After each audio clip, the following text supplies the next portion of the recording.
بسم اللہ الرحمن الرحیم۔ السلام علیکم ورحمۃ اللہ وبرکاتہ۔ حامدا و مصلیٰ اما بعد۔ محترم سامعین، آج ہم آپ کے سامنے نماز کی مکروہات کے بارے میں بات کرتے ہیں۔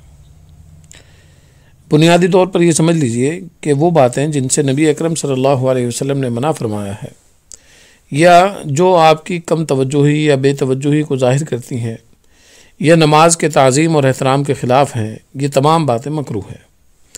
اس لیے مکروہات کی جو فہرست ہے وہ کافی لمبی ہے۔ بعض مکروہات تحریمی ہیں، یعنی بالکل حرام کے درجے میں، گناہ کا باعث، اور بعض مکروہات تنزیہی ہیں۔ تنزیہی کا مطلب آپ یہ سمجھ لیجئے کہ ناپسندیدہ ہے، لیکن اس کا درجہ جو ہے وہ کافی کم ہے مکروہ تحریمی کے مقابلے میں۔ واجبات کے ترک اور مکروہات تحریمی کے ارتکاب کے ساتھ نماز ادا تو ہو جاتی ہے، لیکن اس کا اعادہ واجب ہوتا ہے۔ یعنی اگر آپ نے کوئی واجب نماز میں چھوڑ دیا یا مکروہ تحریمی کا ارتکاب کر لیا تو اعادہ یعنی نماز کو دہرانا ضروری ہے۔ اور اگر کوئی سنت امر آپ سے چھوٹ گیا یا کوئی مستحب کام آپ سے چھوٹ گیا تو نماز کا اعادہ مستحب ہوگا، نماز کا اعادہ واجب نہیں ہوگا۔ اب ہم ترتیب سے آپ کو نماز کی مکروہات بیان کرتے ہیں۔ کپڑے، داڑھی یا جسم سے کھیلنا یہ مکروہ ہے۔ کپڑے سمیٹنا، البتہ رکوع اور سجدے سے اٹھنے کے بعد دامن کھینچ لینا کہ کپڑا جسم سے نہ لگے، یہ درست ہے، اس میں کراہت نہیں ہے۔ اگر تکلیف نہ ہو اور نماز میں بے توجہی نہ ہوتی ہو تو پیشانی میں لگی ہوئی مٹی یا گھاس کو پوچھنا، پیشانی سے پسینہ پوچھنے میں قباحت نہیں ہے۔ یعنی اگر پیشانی سے پسینہ ٹپک رہا ہے اور اس سے آپ کی توجہ بڑھتی ہے تو اسے پوچھنے سے قباحت نہیں ہوگی، کراہت نہیں ہوگی۔ اگر ناک نزلہ ہو رہا ہے، زکام ہو رہا ہے اور ناک سے ریزش جاری ہے تو زمین پر اسے گرنے دینے سے بہتر یہ ہے کہ ہاتھ سے یا کسی چیز سے اس کو پوچھ لے۔ نماز کی حالت میں ہاتھ سے آیات، تسبیحات کو شمار کرنا، چاہے وہ فرض نماز ہو یا نفل، یہ بہرحال مکروہ ہے۔ سجدہ گاہ سے، یعنی یہاں پر آپ سجدہ کر رہے ہیں، وہاں سے کنکریوں کو ہٹانا، یہ بھی مکروہ ہے۔ انگلیاں چٹخانا یا ایک ہاتھ کی انگلیوں کو دوسرے ہاتھ کی انگلیوں کے درمیان داخل کرنا، یہ بھی نماز میں مناسب نہیں ہے، مکروہ ہے۔ کمر پر ہاتھ رکھنا، یہ بھی مکروہ ہے۔ چہرے کو قبلے کی طرف سے دائیں بائیں پھیرنا، باقاعدہ یعنی گردن کو پھیر لینا، یہ مکروہ ہے۔ اتنا یاد رکھیے کہ اگر گردن پھیرتے پھیرتے سینہ ہی قبلے کی جانب سے پھر جائے تو نماز فاسد ہو جائے گی۔ البتہ اگر چہرہ بالکل سامنے ہے اور گوشے چشم سے، جس کو اردو میں کہتے ہیں کنکھیوں سے دیکھنا، کنکھیوں سے اگر دائیں بائیں جانب دیکھ لیا تو اس سے کراہت نہیں ہوگی۔ جیسے کوئی خاتون اگر نماز پڑھ رہی ہیں اور ان کا چھوٹا بچہ وہیں پر کھیل رہا ہے یا وہ اس کو توجہ بٹتی ہے اور یہ دیکھ رہی ہے کہ وہ کوئی اپنے آپ کو نقصان نہ پہنچا لے تو یہ کراہت میں داخل نہیں ہوگا، اس کی گنجائش ہوگی۔ آسمان کی طرف نگاہ اٹھانا نماز میں، یہ بھی مکروہ ہے۔ اسی طرح تشہد کی حالت میں یا دونوں سجدوں کے درمیان ایڑیاں اٹھانا اور ان کو رکھنا، اٹھا کے رکھنا، یہ مکروہ ہے۔ اشارے سے سلام کا جواب دینا، بغیر کسی عذر کے آلتی پالتی بیٹھنا، جس کو چہار زانو بیٹھنا بھی کہتے ہیں، اگر عذر ہو تو اس کی اجازت ہے۔ سجدے میں ہاتھ زمین پر بچھا کر رکھنا، یہ مردوں کے لیے مکروہ ہے، خواتین کے لیے نہیں۔ بغیر عذر کے کھلے سر نماز پڑھنا، ہاں اگر ٹوپی میسر نہ ہو تو کوئی حرج نہیں ہے، نماز ہو جائے گی، لیکن ٹوپی ہے لیکن رکھ نہیں رہے ہیں سر پر تو یہ بہرحال کراہت کا سبب ہے۔ کوہنیاں کھلی رکھنا مردوں کے لیے مکروہ ہے۔ اسی طرح خواتین کا تو مسئلہ ہی نہیں ہے، جو کہ خواتین اگر کوہنیاں کھلی رکھیں گی تو ظاہر سی بات ہے ان کی تو نماز ہی نہیں ہوگی، ان کے لیے پورے جسم کو ڈھکنا ضروری ہے۔ ایسے کپڑے پہن کر نماز پڑھنا جس کو پہن کر شائستہ مجلسوں میں نہ جایا جاتا ہو، یعنی جنہیں پہن کر آپ عام مجلسوں میں نہیں جاتے، لوگوں کے سامنے نکلنے سے عار محسوس کرتے ہیں، شرم محسوس کرتے ہیں، تو ایسے لباس میں نماز پڑھنا یہ بہرحال مکروہ ہے، کیونکہ وہاں پر تو آپ رب العالمین کے سامنے، اللہ تعالیٰ کے سامنے کھڑے ہیں۔ اسی طرح ناک اور منہ ڈھک کر رکھنا بغیر عذر کے یہ بھی مکروہ ہے۔ شدید ضرورت کے بغیر جمائی لینا یہ بھی مکروہ ہے، اور اگر جمائی آ ہی جائے تو ہاتھ کی پشت سے منہ کو ڈھک لینا چاہیے۔ آنکھوں کو بند کر کے نماز پڑھنا یہ بھی مکروہ ہے۔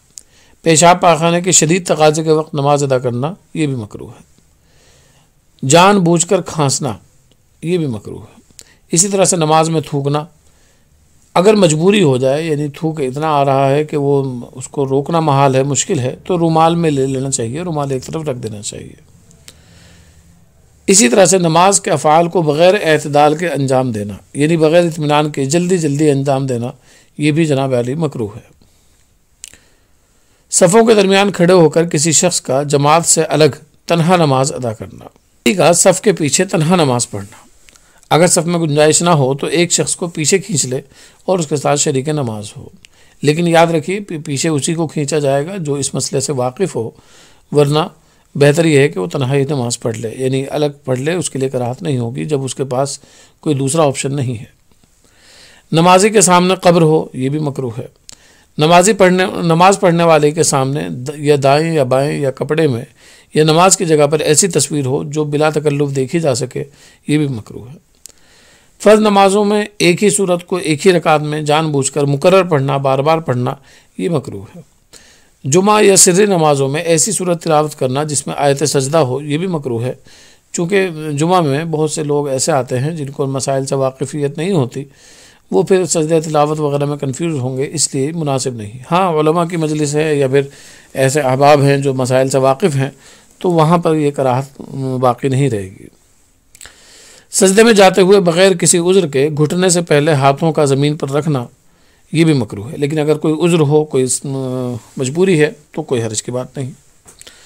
نماز کے کسی بھی عمل میں مقتدی کا امام پر سبقت کرنا، یعنی امام وہ عمل بعد میں کر رہا ہے، مقتدی پہلے کر رہا ہے۔ مثال کے طور پر امام سجدے میں بعد میں جا رہا ہے، مقتدی پہلے جا رہا ہے، تو یہ بھی مکروہ ہے جناب علی۔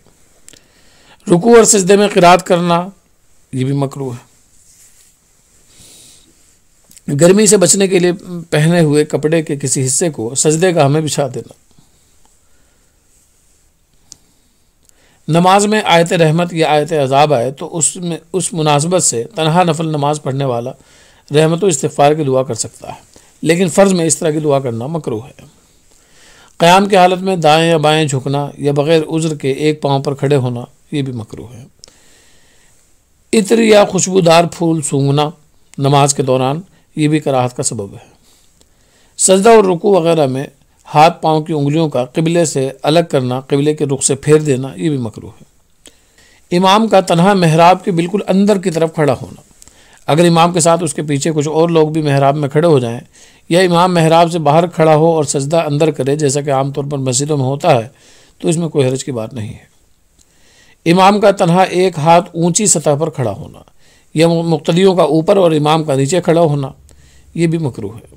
ہاں اگر اونچائی پر یا نشیب میں امام کے ساتھ کچھ اور لوگ بھی کھڑے ہو جائیں تو پھر کوئی حرج نہیں ہے۔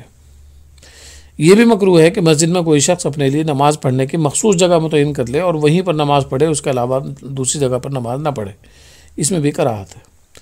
اس طرح نماز پڑھنا کہ اس کا رخ دوسرے شخص کے چہرے کی طرف ہو، سوئے ہوئے شخص کے سامنے نماز پڑھنا یہ بھی مکروہ ہے جناب۔ ایسی جگہ پر نماز پڑھنا کہ اس کے سامنے ناپاکی ہو، نجاست ہو یہ بھی مکروہ ہے۔ بغیر عذر کے اتنی مقدار بھی چلنا کہ جس سے نماز فاسد نہیں ہوتی، ایک قدم مثلا، تو چونکہ کوئی عذر نہیں ہے اس لیے اس میں بھی کراہت ہے۔ رکوع میں سر کو جھکا کر رکھنا یا سر کو اٹھا کر رکھنا یہ بھی مکروہ ہے۔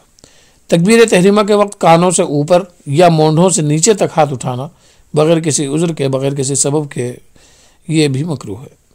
سجدے میں پیٹ کو رانوں سے ملا کر رکھنا یہ مردوں کے لیے مکروہ ہے۔ اسی طرح تکبیر تحریمہ والا مسئلہ جو اس سے پہلے تھا وہ بھی مردوں ہی کے لیے ہے، خواتین کا طریقہ اس میں الگ ہے۔ بلا عذر عمل قلیل یعنی ایسے معمولی کام کا مرتکب ہونا جو نماز میں نہیں ہے۔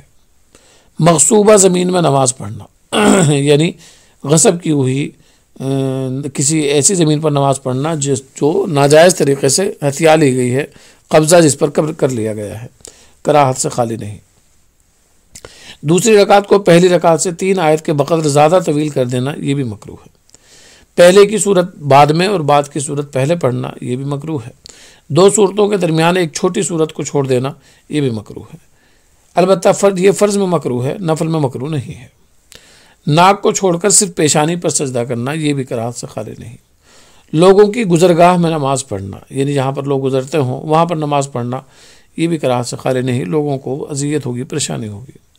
کھانا موجود ہو اور طبیعت اس کی طرف مائل ہو، اس حالت میں نماز ادا کرنا یہ بھی مکروہ ہے، حدیث میں اس سے منع کیا گیا ہے۔ سورہ فاتحہ کے علاوہ کسی خاص صورت کو کسی خاص نماز میں قرات کے لیے متعین کر لینا یہ بھی مکروہ ہے کہ میں فلاں صورت پڑھوں گا دوسری نہیں پڑھوں گا، یہ کراہت سے خالی نہیں۔ ہاں، احادیث میں کسی خاص نماز میں رسول اکرم صلی اللہ علیہ وسلم سے جن صورتوں کے بارے میں پڑھنے کا اہتمام ذکر کیا گیا ہے ان کو پڑھنا اور کبھی کبھی چھوڑ دینا یہ مسنون ہے، تاکہ اس میں واجب ہونے کا ایہام نہ ہو، وہم پیدا نہ ہو۔ واجب کے انداز میں اس کو ہمیشہ نہ کرے بلکہ کبھی کبھی اس کو چھوڑ بھی دے۔ تو یہ باتیں جو آپ کے سامنے ذکر کی گئی ہیں محترم، یہ سب نماز میں مکروہ ہیں۔ اس کے علاوہ بھی مکروہات ہیں لیکن مشہور مکروہات یہی ہیں، اور یہ تمام باتیں حضرت مولانا خالد سیف اللہ رحمانی کی کتاب قاموس الفقہ جلد 4 سے ماخوذ ہیں۔ والسلام علیکم ورحمۃ اللہ وبرکاتہ۔